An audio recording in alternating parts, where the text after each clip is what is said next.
So the next thing is we can try to import the video. You can start to create a new project by just coming over here and just clicking on new project, and to be prompt to this. Another way you can do it is you can still come to file over here and come to new, and then you can go to project. So once you click on project, it's going to bring you over here. So you have to give the project a name. So let's say this is basic editing of this particular footage that I'm working on, and you can specify this project to be under which event. So you can give the event, for example, I'm working on this footage on spend some time with yourself, and then you can have everything at default. If you want, you can leave everything at default, but if you want, you can see custom settings over here. Okay, by just clicking on use custom settings, you'll be able to specify the video format, like 1080p is what I usually use, but you can go as far as 4K, 5K, 8K if you want, depending on how powerful your system is.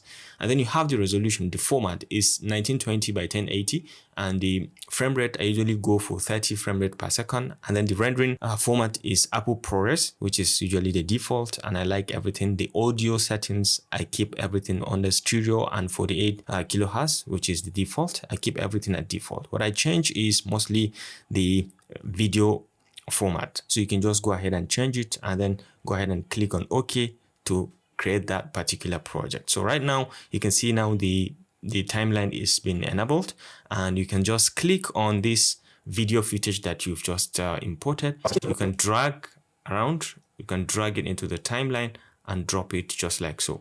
And as you hover over it, you'll be able to see it.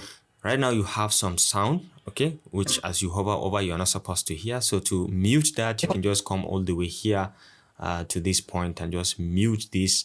And you can see now if I'm moving, I can't hear any sound. Okay, so as you hover over with this red line, you'll be able to see the preview of what is inside this particular video. And once you look down here, you'll be able to see the audio profile. Okay, so you'll be able to see the audio profile clearly, and you know where exactly you're talking and where you're not talking, and where you need to do some cuttings and all that. So this is basically how to create a project, to import the media and then to drag it into the timeline. And you can do the same movement with the playhead as well to have a preview of what is happening. So this is the playhead, and you can move across from left to right or anywhere, okay, within the timeline. And as you select any video clip, you will be able to see its properties over here: the blend mode, the opacity, the transform features, the position, rotation, scale, and in both X and Y axis, the anchor points, and the cropping feature, and all that you can find them over here. Any footage you click, any media you clip, you'll be able to see its properties over here, the effects controls.